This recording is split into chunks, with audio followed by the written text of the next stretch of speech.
এই কে যায়? মাছুম নাকি? হ্যাঁ রে, আমি মাছুম। এই দাঁড়া দাঁড়া, আমরাও যাবো, দাঁড়া। আয়, তাড়াতাড়ি আয়, শো শুরু হয়ে যাবে।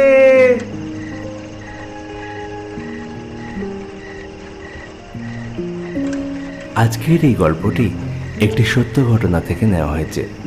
বাংলাদেশের যশোর জেলার কেশবপুর থানা এলাকার এই ঘটনাটি পাঠিয়েছেন মাছুম। ঘটনাটি ঘটেছিল 1999 সালে।